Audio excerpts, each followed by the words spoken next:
If you want to hear me talk about this cat, you can keep watching the video because I'm going to go over basically the steps I took to make it. So, see you there.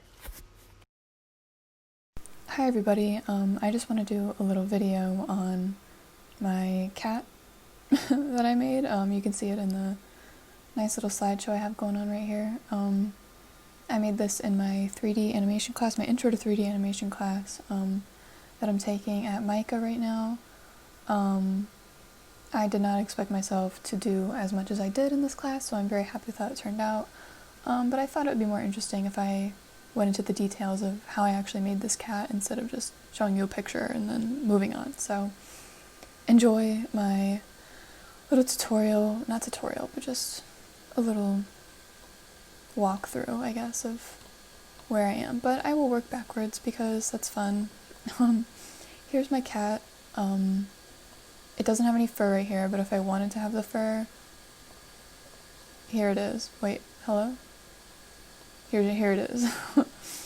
It looks really raggedy compared to the slideshow images because, well, that's just what happens. So, especially when you animate it and the fur I have isn't reacting with an object that's supposed to be animated, so things might get a little shaky.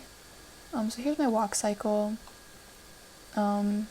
It loops pretty okayly. I'm not gonna worry about it too much. What am I doing? Oh yeah, I was gonna show, here's the skeleton I made for my cat, and here are the controls, because when you animate in a 3D software, you don't ever want to animate directly on the bones. It's something I learned in this class, to not animate on bones. You want to animate on little controls, so the controls interact with the bones. You can see the purple neck bone is stretching, but if I were to move this, see how things get a little funky? Ooh. So yeah, controls tend to work a little nicer than working with just the joints. So yeah, this is my cat. If you want to see it walk with its bones moving, here it is. And I built this rig from scratch. I did not really use any references for how to get through it. The feet have FK handles, I think. I'm a little confused on which is which at this point because I'm really tired. So that means when I move it up and down, the elbows move too. So that's really fun. And I will move backwards and you can see, let's look at where I was a couple steps ago. So let's go to my 100th save that I had. Let's see where this was. Okay, I was in the process of rigging my cat. I don't think this is attached yet, but yeah, this isn't attached, but I was just beginning my controls interacting with the joints. Let's go even further back. Let's go to my 65th save. I have a good feeling. Wow. So yeah, kind of scary. I did have the body. I still have the body here, and I think this was my first. No, I didn't have any fur for this. Yeah, so I was still just building. Let me go to an even older save. Something that will be a little bit more interesting to look at. Last time I tried to open up this, it crashed on me, so I'm going to avoid that and go down to 40 and see what happens. Come on. Okay. That's cool. I forgot I did that. I was building whiskers, and the fur looks very different here. I had it on a higher resolution, I think. But this looked too much like, excuse me, like a seal to me, or like an otter. And I didn't really get like a cat kind of feel from it. So I didn't like how the fur looked on the face, so I redid it later. And I could take off the fur. I also had whiskers that were in here, but for some reason they were not working when I tried to do it on my later model, and I'm not sure why. And here you can get a little close-up of the eyes I did. Ooh. These were all hand-painted. I painted everything that you see on this cat, and, wait, no. Okay, in a later version, the paws, they accidentally have noses on them. Don't tell anybody. But and you'll see why, because I put my UVs, which is every little polygon you can see. I put the nose and oh wait, I don't think it's gonna show. Let me try to get it open on my I'm streaming from OBS, or not streaming, I'm recording from OBS right now. So things might be a little annoying. Maybe this will show up, I'm not sure. It's probably showing up in my recording right now. Where is this? UV editor. Yes, there we go. So you can see now I have the nose, if it would let me click on it. So I have the nose. Whoop. Okay, everything just turned pink. I think I just screwed something up. But I have the nose and the feet all stacked onto one object, and generally I don't think that's a good idea, but I really like to take shortcuts.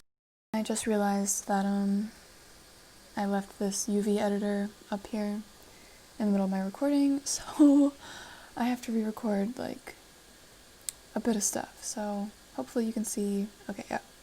You can see now that here's my cat again. This is where I left off during my other tutorial, but I was going to go back and show where I started with this cat. So here's my first ever save with working with this cat. It's very lumpy and gross, and every single shape except for the head and the neck are broken into separate parts. So here's my little chicken wings. Yeah, so I can make my cat look horrible.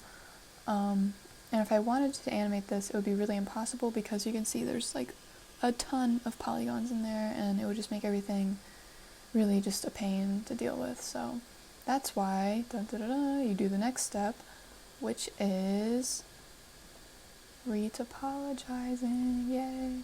And this is when you use your reference and you make it live. So you're going to modify make live, so you can't click on it anymore. And then you can take your handy dandy quad draw tool and you can make polygons with it. Oh my god, so cool. This is basically what I did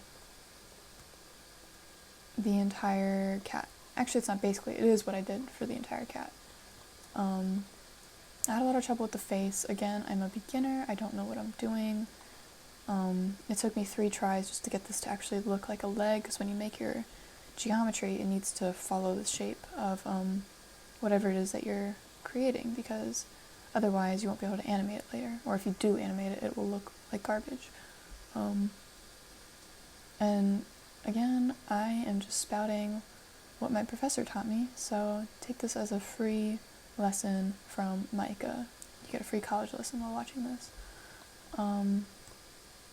Yeah, this was the beginning stages of my cat. I have it on x-ray, so it looks horrible and scary, but I needed to see my bones. I was starting to make my bones in this step, and basically I just worked my way up the ladder